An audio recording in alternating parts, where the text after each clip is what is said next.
Hello mga kaibigan, ngayon ay manunood tayo ng isang drama thriller na pelikula na tinatawag na The Nightingale mula 2018. Sana'y mag-enjoy kayo sa inyong panunood. Taong 1825 sa Tasmania, sa panahon ng Black War, si Claire ay nakatira kasama ang kanyang asawang si Aiden at ang kanilang batang anak na babae.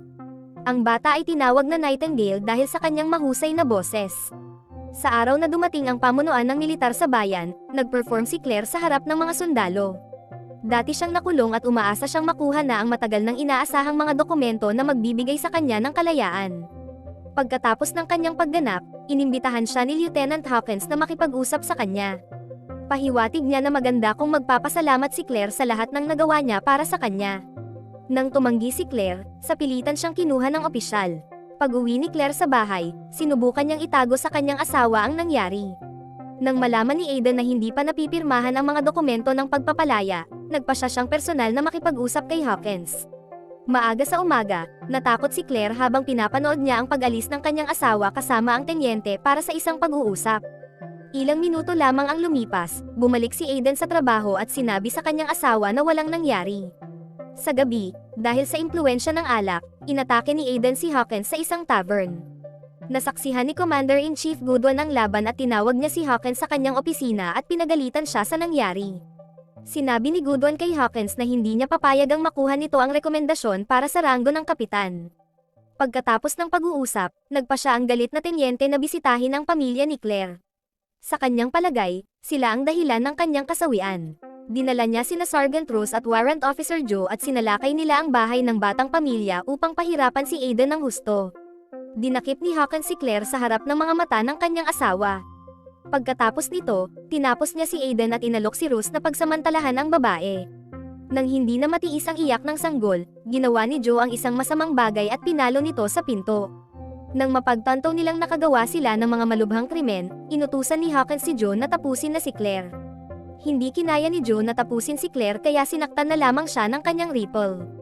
Nang magising si Claire, nakita niya sa takot ang mga labi ng kanyang asawa at anak.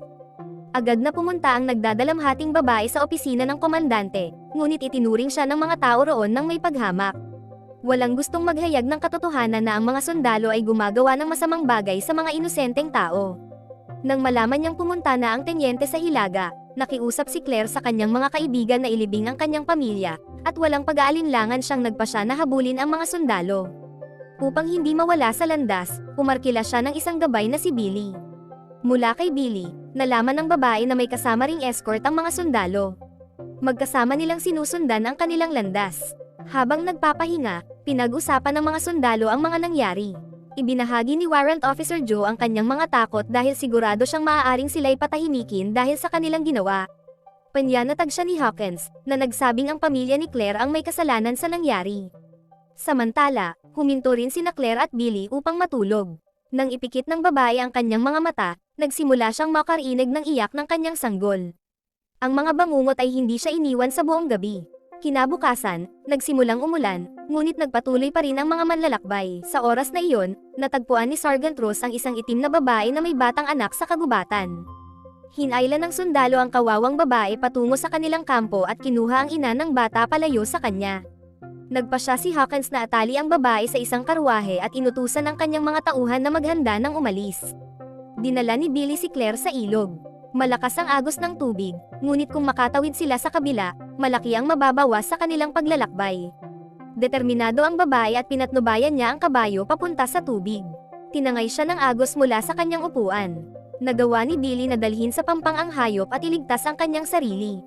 Nang makita niyang inaanod si Claire ng tubig, agad siyang tumakbo upang tumulong. Matapos magpahinga, nagpatuloy silang muli. Nawalan na sila ng bag ng kanilang mga gamit, kaya napilitan silang huminto sa unang bahay na kanilang nakita.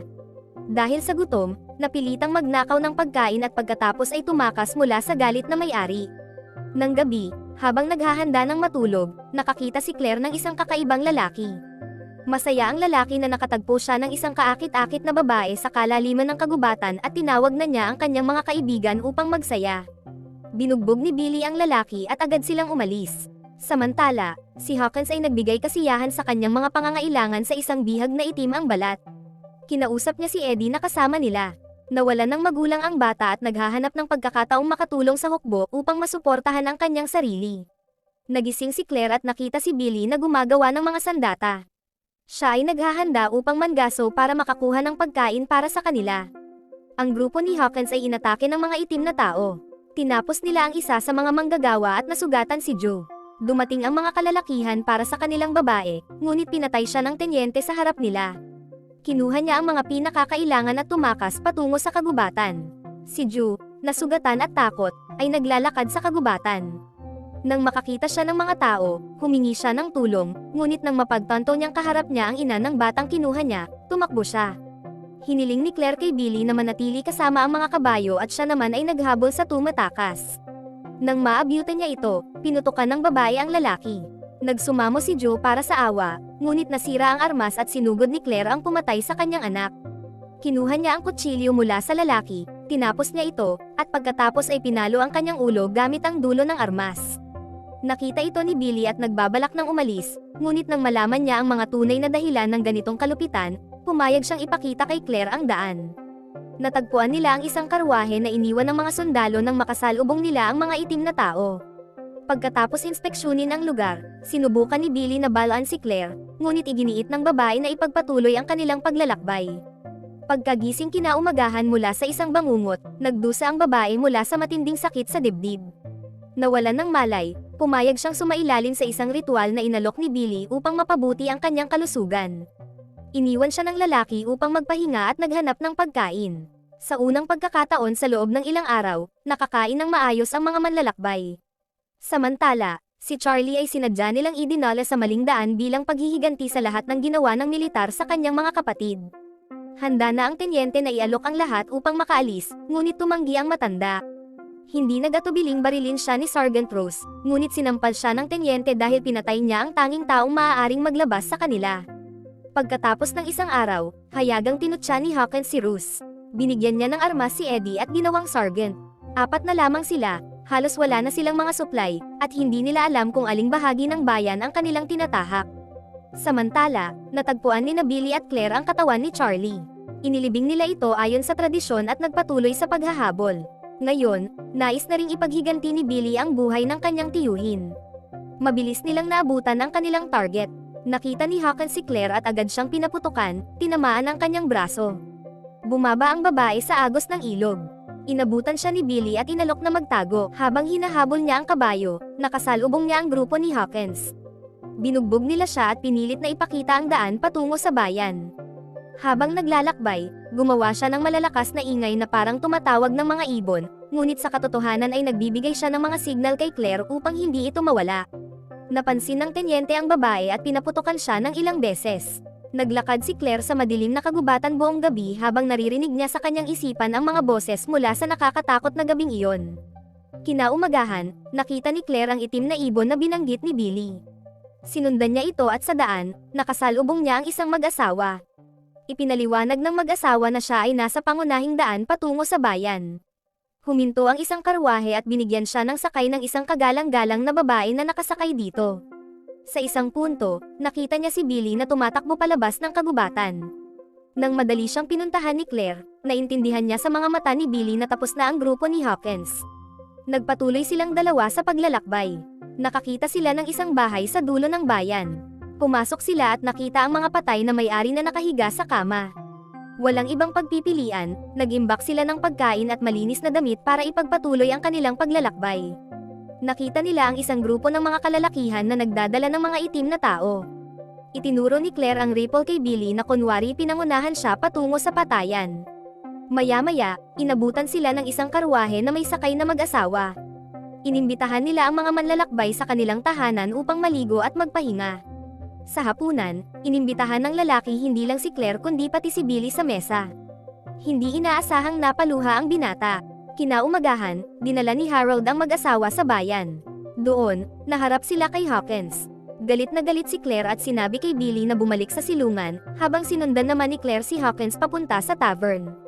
Sa harap ng lahat ng mga opisyal, inihayag ni Claire ang kanyang damdamin sa palalo. Sinubukan niyang ipagtanggol ang sarili sa bagong pamunuan at upang patahimikin siya, sinampal niya ito sa mukha. Sa halip, tiningnan siya ni Claire sa mata at nagsimulang kumanta. Pagkatapos nito, tahimik siyang umalis ng silid. Inakay ni Billy si Claire sa kabayo at umalis sila sa bayan. Kinagabihan, nagising si Claire at hindi nakita ang kanyang gabay, kaya't sumakay siya ng kabayo patungo sa bayan. Nakita niya si Billy na pumasok sa silid ni Hain na may pinturang mukha at siya'y naghiganti.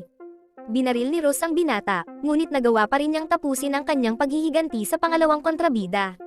Ginugol ng mag-asawa ang natitirang gabi sa paglalakbay patungo sa baybayin ng ilog.